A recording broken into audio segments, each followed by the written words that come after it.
Hello. If you're watching this in the video, you'll see that I have a Christmas tree behind me, even though it's still November.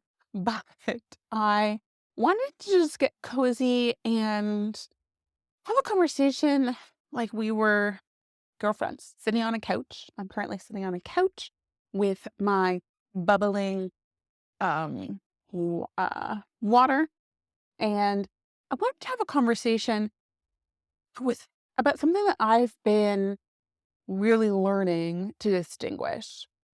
And that's whether you want to have a conversation for yourself or you want to have a conversation because it means expressing your truth. So the reason why I've been thinking about this a lot is I've been having or attempting to have a conversation with somebody that I was considering dating. And in having to distinguish whether I wanted to have a final quote unquote closure conversation with him or not, I've been really thinking, is this closer conversation for me to get something out of it? Like, will I be upset that if he doesn't respond a certain way, if he doesn't react a certain way, if he doesn't change certain things, will I be upset? Otherwise, also, will I be upset if his reaction is not what I want? I'm doing the conversation to get something for myself, right? To outsource something from somebody else that I haven't fully completed for myself, that I haven't fully come to terms with for myself. So an example of this is if I communicated him and said, "Hey, it was really hurtful for me that when you said you would communicate more often and then you didn't communicate, it made me feel that what I had shared about what I needed was disregarded." Now, if he responds and says, "I'm sorry you feel that way, but yeah, that's not, doesn't matter." And I get upset by that response, then I was probably communicating for the intention of wanting a certain reaction, a certain action, or a certain outcome. Now, I can be sad that this person I cared about didn't care about my feelings, right? I can be sad about that. But if I am depending and valuing my communication based on the fact that I want a certain reaction and I want him to say certain things and I want him to do certain things, then I probably have not reflected inwardly for myself about, well, what does it make it mean that he doesn't care? Well, I make it mean that he never cared about me. I make it mean that I'm not worth his time. I make it mean that I'm always ridiculous and that um, I shouldn't expect such things. Essentially, I'm waiting for his validation for me to feel like I can expect that thing from him or from anyone, right? However, if I communicated the exact same thing and said, "Hey, it is really hurtful for me when I've communicated th- the desire that I have to hear from you more often, and for you not to have done anything with about it and pretty much just brush that aside." And for him then to say, "Sorry you feel that way, not my problem." I can feel sad, but if I feel that, you know what? I'm glad I communicated that. I'm glad that I communicated how the action made me feel. That communication, me speaking my truth, me speaking the muse in my voice was what mattered in this action, in this conversation. And if I don't get upset that he didn't say, "Oh my goodness, Dominique, you're so right. I'm so sorry. I messed that up. You deserve more. If I don't get upset by that, but I'm just like, you know what, Dominique, when you close your eyes and think, yes, I am sad that he didn't care about my feelings. But that doesn't mean my feelings are invalid. That doesn't mean my feelings aren't important. That doesn't mean that I should not communicate what my desires and needs are. And I can be tremendously and deeply sad that this person didn't care about them. But I don't need his validation for me to feel that those desires and feelings were of worth, were of value.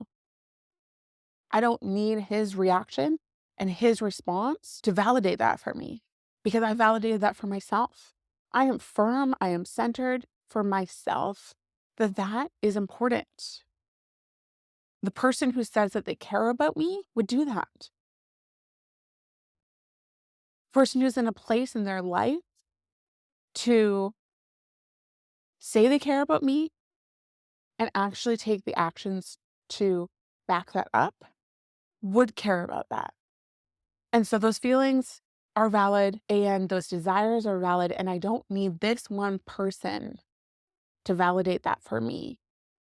But the purpose of me communicating that was speaking my voice, was speaking my feelings and not projecting it on him. Not projecting that you're an awful human being, that you didn't text or call me, but rather clearly and cleanly communicating, this is how it made me feel. And then whatever outcome comes from that does not affect me feeling like I should have communicated that or I shouldn't have communicated that.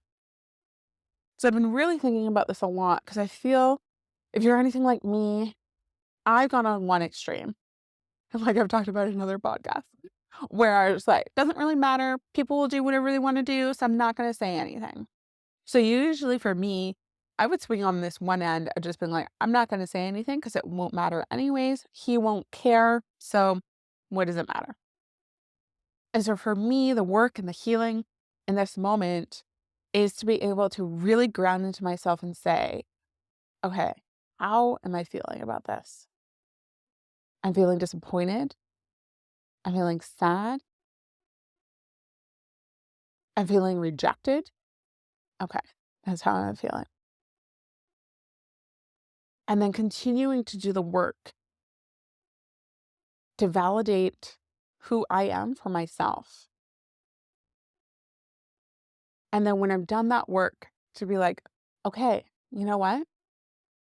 Actually, it is this desire for someone to want to message me on a daily basis for myself in this context is an important thing for me. I don't need anyone else to validate that for me because I am grounded in that myself. I don't need someone else to tell me, yes, Dominique, that's actually important. Yes, Dominique, somebody else should be doing that. Because I have grounded and I have validated that for myself. And then once I feel certain in that, do I feel like I'm withholding communication because I'm like, well, what does it matter? What does it matter? It's not going to change. He's not going to change anything. Usually I would have gone that way, right? Now with this specific person, in this context, I felt that I should communicate how his actions made me feel. Because if I didn't, I felt like I was just brushing everything under the rug and being like, okay, well, nice knowing you. And those unexpressed words and unexpressed emotions have made me shut down, have made me less emotionally available for myself and made me less emotionally available for all those around me.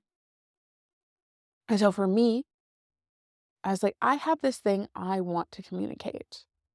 Not because I need him to validate that desire of wanting to hear from him on a consistent basis is right.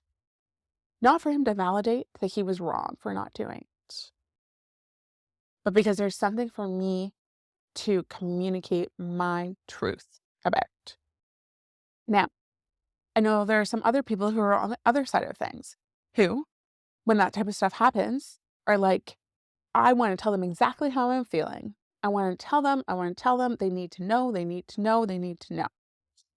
And my question, if you are that type of person who's like, I need to tell him everything, and I need to tell him that I was so upset that he didn't do this, and I was so upset that he didn't do this, and he was so upset that he didn't do this. Are you communicating that because you want a certain outcome? Do you have an outcome attached to that communication, to that sharing of yourself? Will you be upset if that person that you say whatever to ignores you, moves on, doesn't change anything, doesn't do anything? If you're upset about that, then maybe something to consider for yourself and look into is, am I communicating because I need this to be validated by somebody else? Where am I not validating my own feelings and my own emotions? Because often, if we're really loud about something, it's because we are not grounded about that thing for ourselves. You know? You know that thing, we all do it. There's that thing that we talk about, we tell stories about, whatever it is, and there's usually a kernel in there that we're uncertain for ourselves that we should feel that way, that we're uncertain for ourselves, um, that was the right thing we did. And so we go and tell stories about it to have other people validate it, be like, "Oh, no, that was absolutely the right thing. Don't worry about it. Yeah, yeah, girlfriend, absolutely the right thing to do." And so for me, this practice is really having me blossom, open up inwardly. And because I've shut down my communication, I've shut down my voice over the last 4 years. I've stopped using it. I've stopped sharing my thoughts, my feelings, my emotions with those around me. And for me, it shut down creativity, it shut down expression, it shut down my dreams. And so this is a rebirthing. This exercise for me is rebirthing and being like, my voice matters. I can share how I'm feeling with people if it feels right. Now, I just want to add, there's generalisms for everything, but then you need to look at it within your context. So, for example, there might be somebody else down the road who this might come up with that I might be, a bit upset that they aren't responding to me. But in that context and in that example, I may not feel like it's actually I'm withholding my voice by not communicating that, right? In that moment, I might just be like, you know what? No, actually, I don't need to communicate this. I don't need to say X, Y, Z, but I can just move on.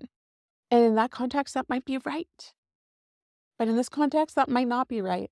And so for you and myself, the best practice and the best tool we can have is really sitting and getting comfortable with ourselves and our hearts and hearing our heart and what it's feeling and not placing projections on other people, but really ground it. So, for example, a projection could be he doesn't respond, he doesn't communicate. A projection would be he doesn't care about me, he's selfish, he's self centered, all the things. And we often project so we don't actually have to be vulnerable and share our feelings. And so for me, expressing my voice would be not projecting and saying, hey, I think you're being self centered. I think you're being selfish. I think you're being self absorbed. For me, it would be getting grounded and saying, how am I feeling right now? How does him not responding make me feel? Makes me feel that he doesn't care about me. It makes me feel that when I communicate what's important to me, it doesn't matter. He doesn't pay attention. It makes me feel unthought of. Okay. And if it feels right in that context, in that moment, I can share that. Hi, John. Seems not John, but as an example. Hi, John. I just wanted to share with you that when you don't respond or reach out, it makes me feel that when I say I really appreciate and enjoy when you do, it's important to me in a relationship that desire and what I communicate isn't paid attention to. How do you feel about that? So often in closure conversations, the thing I've been going back and forth because I used to want to have all the closure conversations. And then for the last bit, I've not wanted to have any closure conversations because it's like, it doesn't make sense. It doesn't matter. I don't need a closure conversation. And so this is my first time really feeling into, do I need a closure conversation? Why in this moment do I feel like I want to have a conversation for closure? And for me in this context, and in this specific example, a conversation would allow me to express what's on my heart and in my voice, because that is valuable. How I'm feeling is valuable. Rather than shutting it and putting it in a corner and being like, it doesn't matter anyways, it won't make a difference. This is true. And you also have to learn to distinguish who it makes sense to have conversations with about on a repeated basis and who it doesn't. So, as an example, I probably wouldn't have the same conversation over and over again with someone who was repeatedly showing me that they don't really care about my feelings and thoughts. But I can share it and express it once vulnerably. But if they don't take actions to show that they care about that, then why have a conversation again about that openly expresses how I feel, right? So an example of this is I had a good conversation with a friend this week and I expressed how I felt. And I did that because last year we also had a challenging experience and then I expressed how I felt. And that was received with so much love and warmth and openness, and she received it and we worked on it together. And so I felt that using my voice again this time with her mattered because it's been shown to me that it's received well. But would I repeatedly do that to someone who doesn't take kind of the gift like a rose? Like kind of how I view my vulnerability is that it's a rose as a gift from myself, right? It's a beautiful gift. And if somebody's not in a place to receive that or even appreciate a rose, why continue to give them roses? You don't. But I also need to give them the opportunity to see how they would receive that and accept it. And not in a place of projection of what it makes them mean, but in a place of openly and heartfeltly saying, this is how I'm feeling. And so if you're along this journey of learning how to communicate in a way that's heartfelt, in a way that's vulnerable, in a way that's loving and true to who you are, and also contributes to all those around you, girlfriend, we're in this together. It's not easy by any stretch. It's not simple, but I want to know you're with me, I'm with you.